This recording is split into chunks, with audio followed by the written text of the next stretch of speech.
my top 8 misconceptions, inshallah ta'ala, about love and relationships. Number 1, first misconception or first issue, that infatuation equals love, or not being able to distinguish between infatuation and love. Infatuation is the initial feelings of lust and attraction and those butterflies in your stomach, which most people tend to confuse for love. They tend to think that that initial feeling when you look at someone and your eyes meet someone and you feel butterflies in your stomach and in your head there's like a Bollywood movie going off.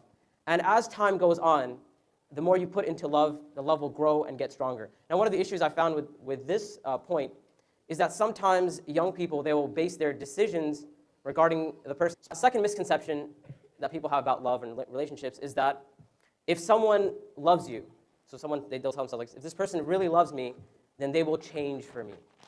So they'll tell themselves that, even though, once again, we may not be compatible, we may have a lot of issues, a lot of differences, but we love each other. And inshallah ta'ala, we'll make it work. And I know, like, there's things I don't like about her, but I will change her, inshallah. And out of her love for me, she will change. Or she may be telling herself, out of his love for me, it will change. And as they say, love conquers all, right? Have you guys heard that? Love conquers all. They say, you know what, we'll get through all of this because of our love. And subhanAllah, this is once again one of the main issues that I've seen, is that when people get over that infatuation stage, they realize that it's very, very hard to change someone else. And it's really that person who has to want to change themselves. And once you're no longer infatuated with a person and it's no longer, you're past that, by getting married, you are completing yourself.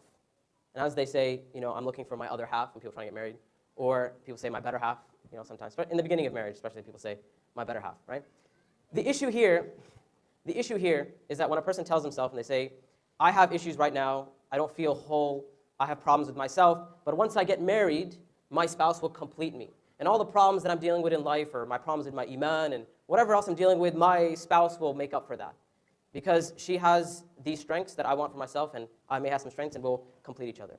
Right? And if your relationship with Allah subhanahu wa ta'ala is fine, then your relationship will be helped by that. Right? And so once again, the issue is depending on your spouse to work. There is one single person out there for each and every one of us. And this goes back to the issue of your soulmate. One of the things I talk about in my classes is this issue and how pop culture and Hollywood and romantic comedies and all that, one of the things that all this teaches us is that one of your goals in life is for you to find your soulmate.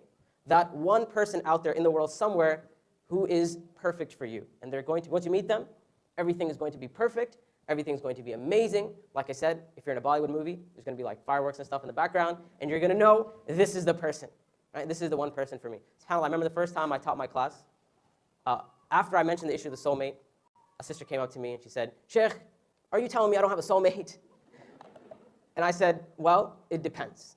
If by soulmate you mean that there's only one person out there who, once you meet them, you're going to know there's going to be butterflies in your stomach and everything's going to be amazing and they're going to be perfect and they're never going to say anything to upset you and they're always going to know when to bring you flowers and you'll be on the same wavelength at all the time, right? Whatever you're thinking, this person knows.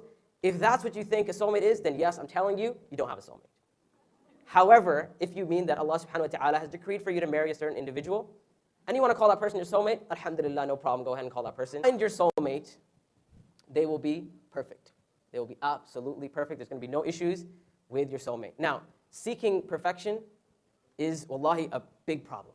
And I've narrowed it down to 2 big issues with seeking perfection, or looking for that perfect person, that soulmate or whatever. Number 1 is that that person doesn't exist, as we said. There's no one who is perfect. So a brother or sister may spend their whole life trying to find that perfect person. And wallahi, you may think I'm exaggerating, but once again, I've seen this happen.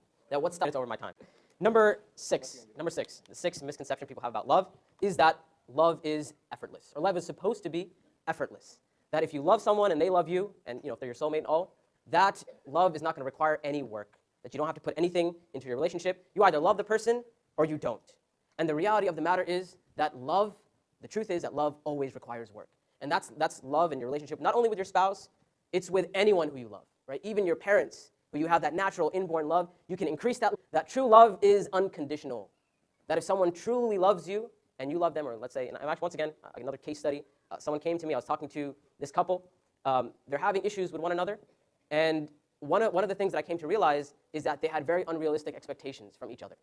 And then one of the problems was that the sister, when talking to her, I realized that her concept of love is very skewed because she believes that her husband has to love her no matter what, right? Whether she's a good wife or not, what she is that you're always ready for love as long as it's the right person.